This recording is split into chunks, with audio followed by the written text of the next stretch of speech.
Atenção porque vai começar a aula de História. Olá, alunos da Rede Municipal de Educação, em especial você que faz parte dos sextos anos. Eu sou o professor Adriano e hoje nós teremos mais uma aula de História, a aula número 16. Então contamos com a sua colaboração.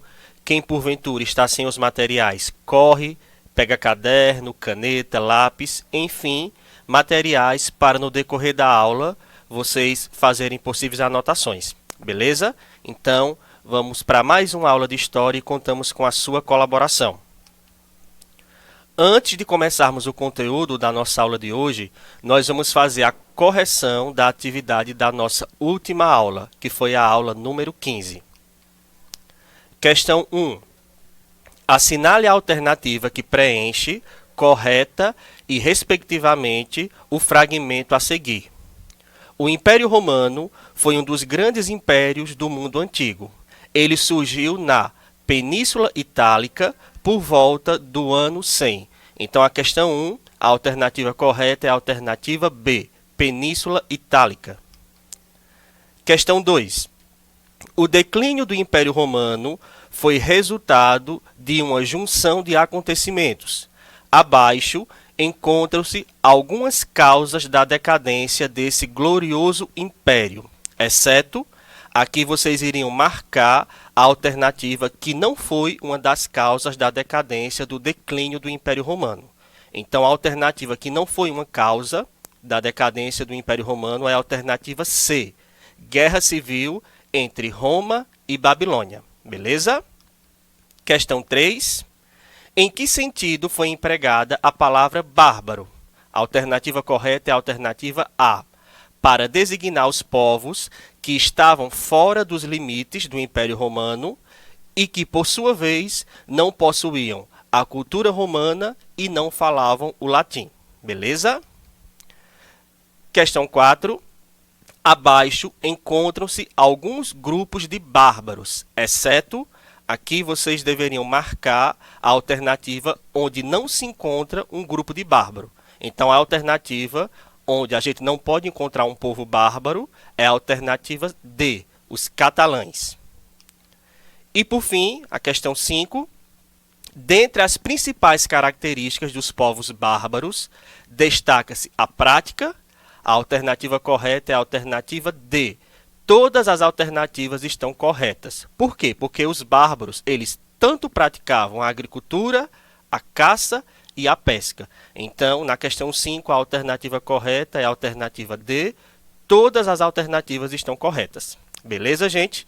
Fizemos a correção da nossa última atividade e vamos agora para o conteúdo da nossa aula de hoje. Hoje nós vamos falar, pessoal, sobre Grécia, escravidão e trabalho livre. Geralmente, pessoal, nós apontamos o lado positivo da civilização grega, destacando o seu desenvolvimento cultural e a sua importância na democracia.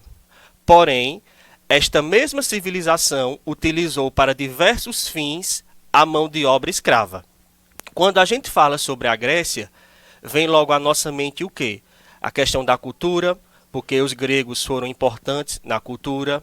Na democracia, os gregos foram o berço da democracia, né? Então a gente se lembra logo disso. Só que muita gente não sabe que a mão de obra escrava também fez parte da história da Grécia, né? A Grécia ela também acabou se destacando pela utilização da mão de obra escrava, ok?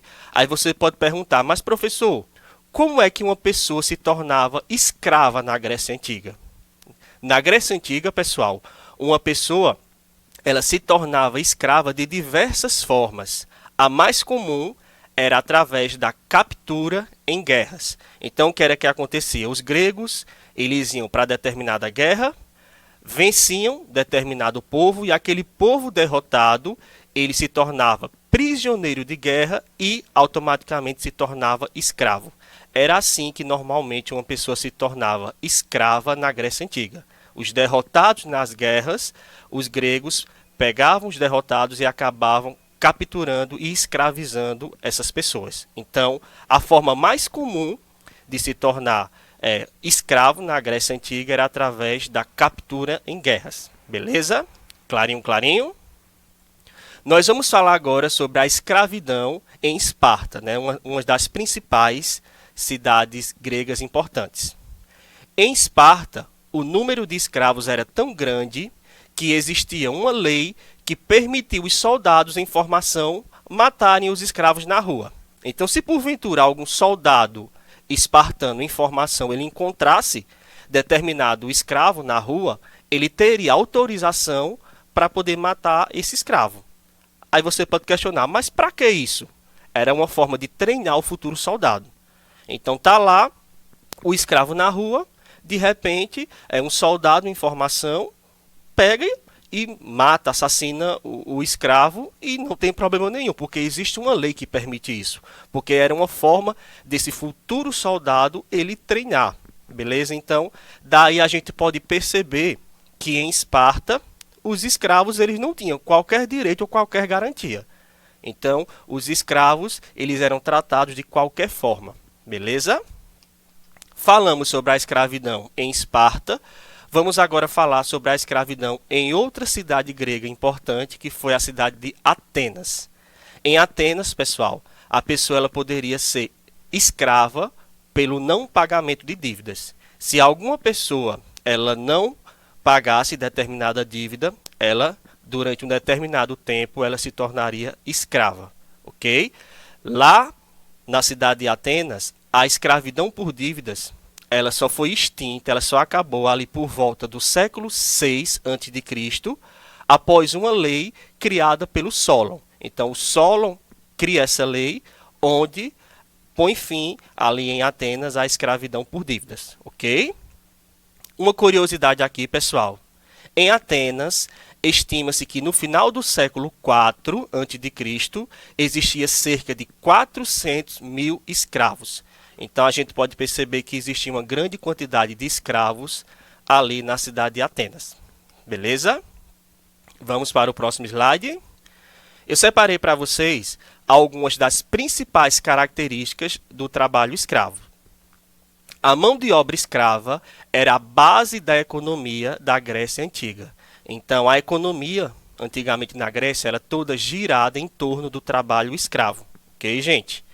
Os escravizados, eles trabalhavam nos campos, nas minas e na construção civil. Você encontrava ali na Grécia Antiga escravos construindo templos, praças, enfim, era muito comum você encontrar escravos trabalhando na construção civil, nos campos e também nas minas, como eu falei anteriormente.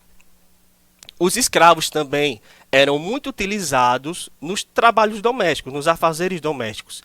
Eles faziam serviços de limpeza, preparavam o alimento, né, a alimentação, e até cuidavam dos filhos do seu dono.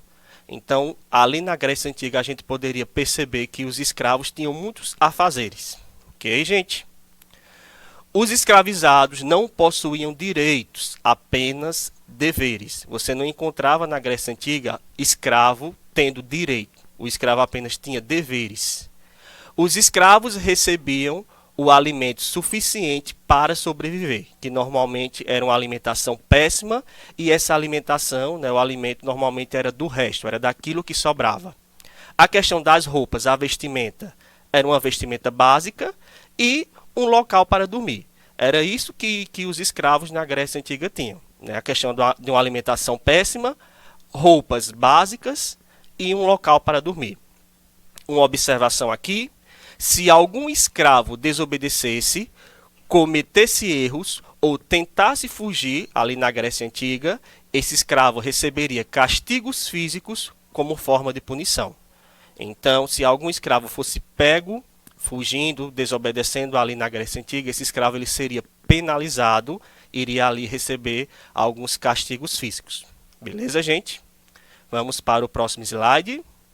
Vamos agora falar sobre o trabalho livre. O trabalho livre é algo totalmente diferente do trabalho escravo. No trabalho livre, pessoal, o trabalhador livre, a única obrigação que ele tem é pagar impostos ao Estado, ou seja, ao governo. Você não vai encontrar nenhum trabalhador livre, diferente de um escravo, devendo obrigação a alguém. Não.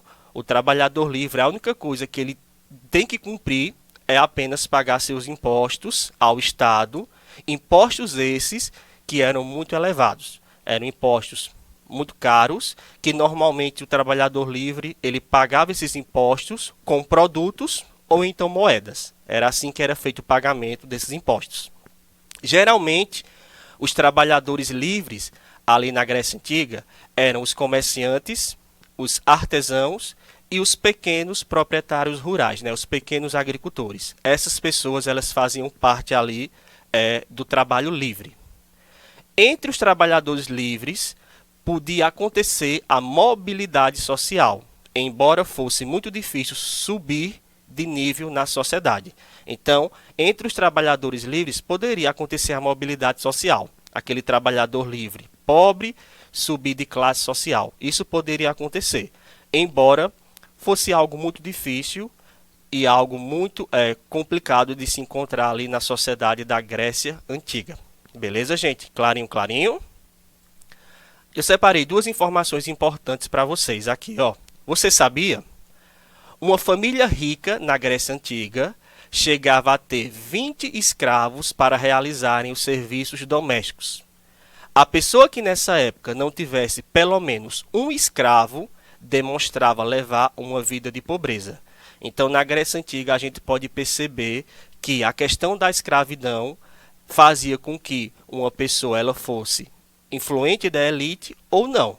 Então, a distinção na sociedade, né, se você era rico ou pobre, enfim, era medido pela quantidade de escravos que você tinha. Se tivesse muitos escravos, é da elite, é rico, é da classe alta. Se não tivesse pelo menos um escravo, você demonstrava ser uma pessoa pobre. Então, era assim que era medida a classe social, né, se uma pessoa era rica ou não, ali na Grécia Antiga.